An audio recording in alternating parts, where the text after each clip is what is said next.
I did not put my microphone on yet. I'll do that in a minute.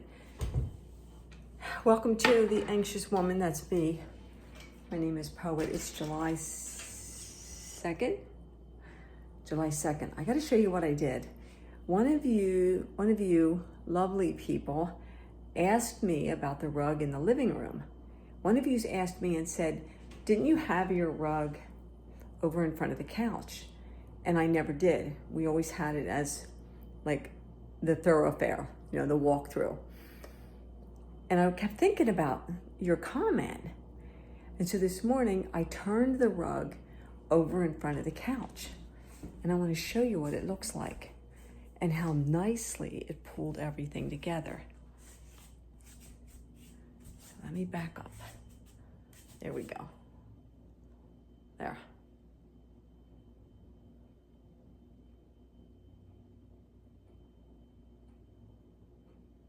See that? See how, thank you, whoever it was that commented. So we have, this is open, and George said, well, we can always get a rug runner along there if we decide to do that. He got me some flowers today, and it was the bouquet. You know how they put those little packets in it? Here's the other part. I divvied it into two. You know how they put those little packets of the food packet? I have old lady arms, look. They put that food packet in. The packet was in there, but there was no food in it. There was a hole in the bottom. It was empty. I have about 20 minutes to do this. Because our friend Dave is coming up at 1:30, and it's 1:05. I moved from the table to here at the bathroom. There's the powder room. Today is bathroom cleaning day. I did the powder room yesterday, and this morning I did the bathroom. And the husband went and did some running. He had to go to CVS for a script, had to go to Walmart or Marty Wall for a script. He grabbed me an extra cafe mocha. It's like, it is so hard to find cafe mocha coffee mate around here. Like, I don't know what the deal is, but it's almost impossible. So Amazon has it. They have the single servings, but I also bought chocolate milk. So I'm going to try chocolate milk and see how that works in there. Okay, the news. First things first is if I have my dates right, and again, if I'm wrong, if I have a name wrong, a date wrong, please forgive me. But I always ask about birthdays, and if you want to share your birthday so that I can say happy birthday to you, I appreciate when you do that. And if my date is right, on July 2nd, I have Joellen. Is today your birthday? I hope it is. I hope it is. Happy birthday, Joellen. If you want to tell me, am I right? Today is your birthday, and what are you doing to celebrate your birthday? I'd love to know. There's a lot of July birthdays that I have written down, but they're all towards the end of the month. And I have one birthday, July 28th, one of my really sweet dear friends. And also July 28th is Sky's, one of his son's birthdays is also July 28th. I believe his son is 31 this year, if my memory's right. Okay. I don't have coffee yet because when our friend comes up, I'm going to make us coffee. So right now I just have my water. This is my third glass from last night, from when I went to bed last night. I've been up since 3:15. Okay, so update on my son. I used to think that every once in a while he just had this dark cloud over his head. Now I'm beginning to believe he has a dark cloud over his head all the time. Anyway, so he fell yesterday. He was walking. The doctors want him to walk like so many blocks each day. to keep circulation going and what have you. Anyway, he stepped over a guardrail and he slipped and he fell and he hit his head on a sidewalk. So he was in the hospital from 5 o'clock yesterday, and they just released him about a half an hour ago. He has a concussion, and he said walking the 2 blocks from the hospital was not a good idea. Now he's got a screaming headache and he's throwing up. So we'll see. I wouldn't be surprised if he ends up back in the hospital. I texted him and I said, do you need to come here? Because every time he makes a plan to come here, something happens on his end and he doesn't show up. So I just threw it out there.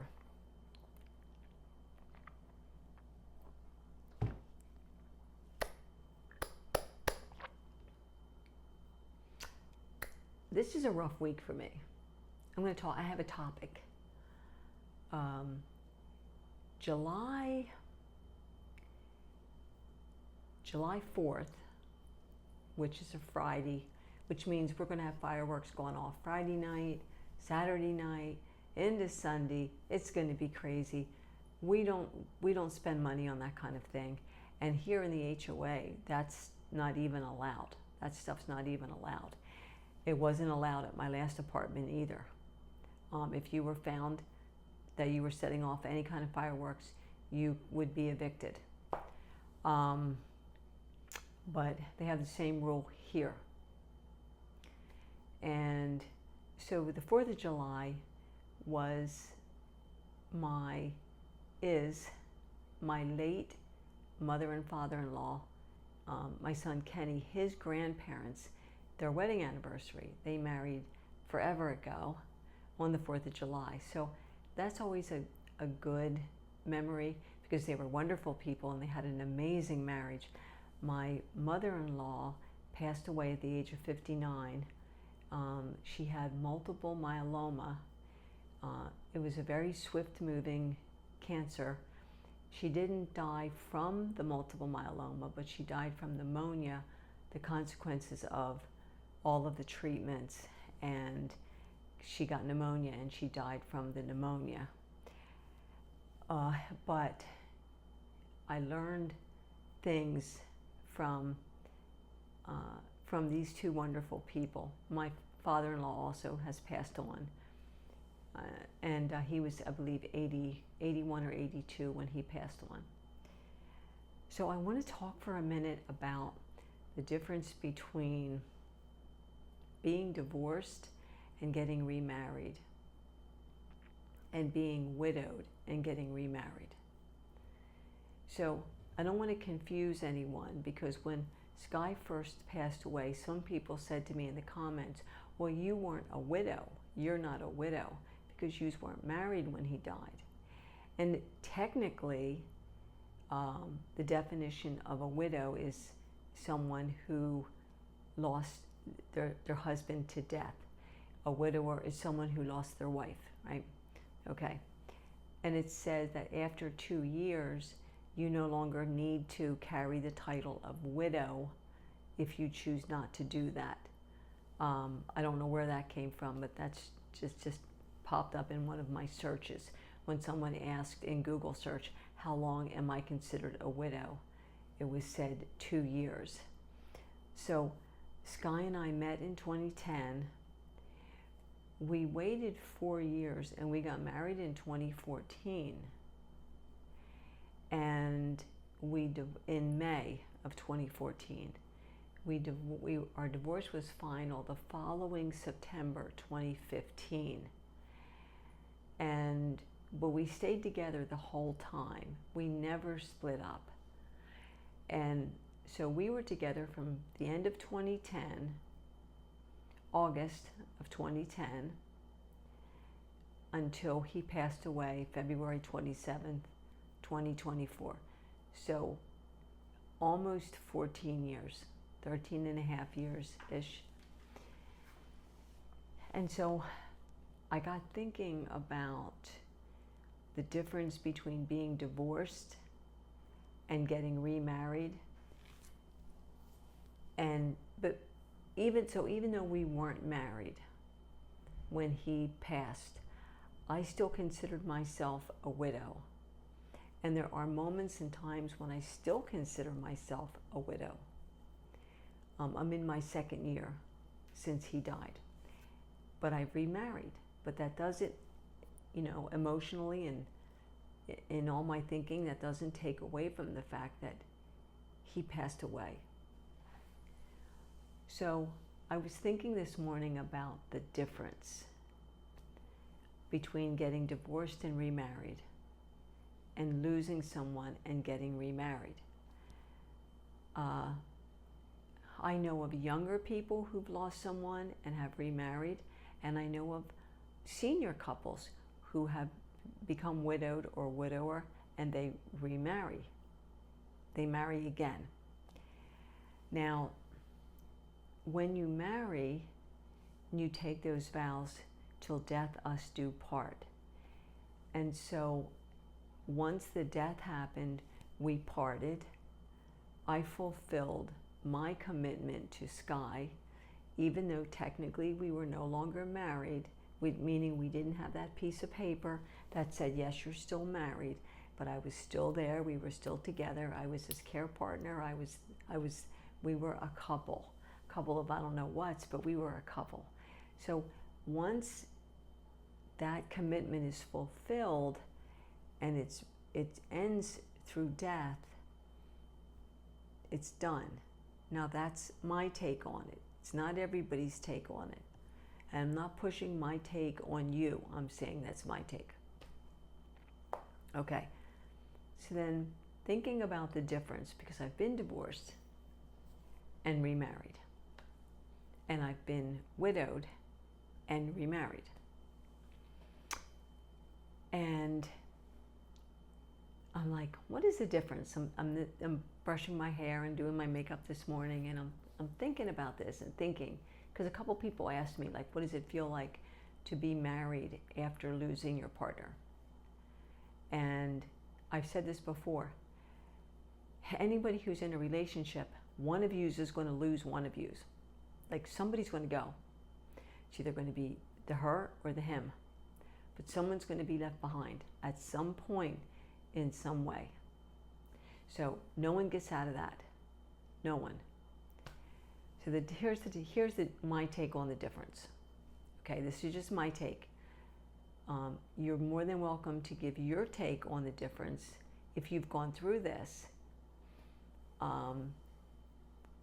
But you have to go through it in order to really have felt all the feels, So in getting a divorce, my divorces, plural, were not friendly.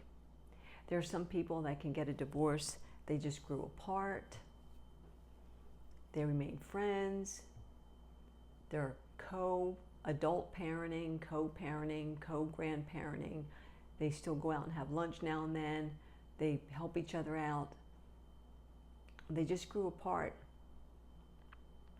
but they're still close. They're not a couple, they're not in love, and that works. But that's, I think, the exception as opposed to the rule. So with the fact that most divorces are not good, happy things, the memories, a lot of times the memories of my divorce procedures outweigh the memories of the marriage. So, and the downfall of the marriage, as it got closer and closer to the downfall, that's my strongest memories, which are very painful, very uncomfortable, very ugly. So that's that part. When you lose someone through death, the memories are completely different. Yes, there's tears and there's pain, but there's a whole different kind of emotion. Everything's different. There's a loss that you didn't want. There's an ending that you didn't want. There was no lawyers involved in bickering and fighting, unless you went to the lawyer and got your will and your power of attorney and your health directive done up, then you went to a lawyer. We've done that here, George and I. And so there's a big difference for me between the memories of the divorce and the feelings, and the memories and the feelings of being a widow and then remarrying. So it's been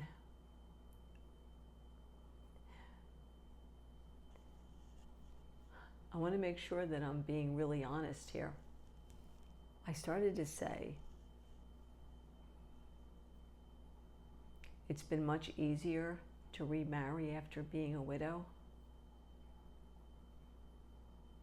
because there was no ugliness, but maybe that's not true.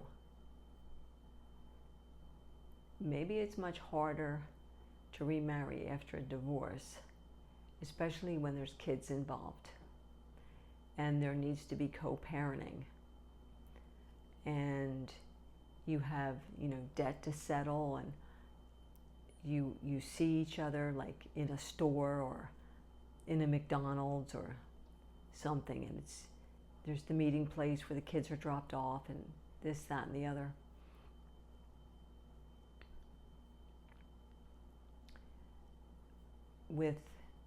And then you're with the new person and the ex is with the new person, but in the death is forever. There's not those same feelings. There's no meeting place. There's none of that. So for me, a definite difference between divorce and remarriage and death and remarriage.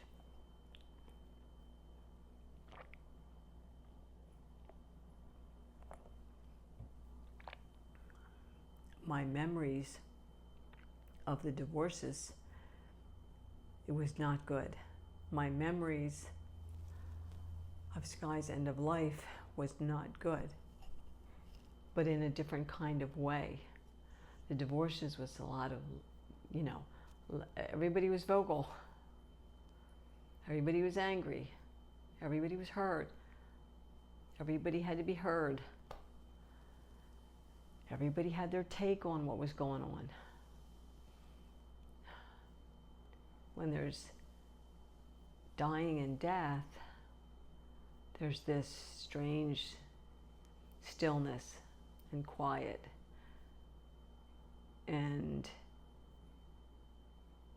this emptiness.